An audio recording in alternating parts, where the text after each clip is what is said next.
All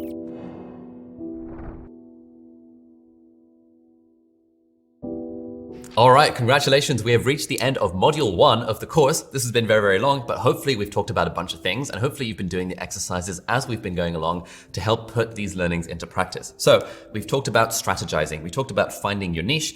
We talked about figuring out who your target audience is. We've talked about how to do competitor analysis of your market as a creator. We've talked about how to find your authentic competitive edge. We talked about the power of having a bit of a plan, quarterly planning and annual planning. And we talked about the 5 different ways that you can think about pivoting in the short term and in the long term. And then we talked about, once we've got all that strategy, how do we turn it into systems? We talked about the idea of leverage, and I told you the pyramid story from the Millionaire Fastlane. We talked about how you can map the system for whatever your creative processes already are, and then how you can refactor, simplify, streamline, optimize those systems by eliminating steps, automating, delegating, and reducing friction. And then we talked about how you can build your own system, and we talked about how you build the idea generation system, and I gave you a bit of an insight into what's going on in my mind as I'm building a system for all the things that are relevant in the business. So thank you so much for joining me for module 1. Now we're going to move on to module 2, which is all about cash flow. How do we generate the money? How do we make money that sustains the business? That helps us ultimately serve our audience at the end of the day. But how do we generate that money in a non-scammy, non-spammy way? So thanks for watching module 1, and I'll see you in module 2. Bye-bye.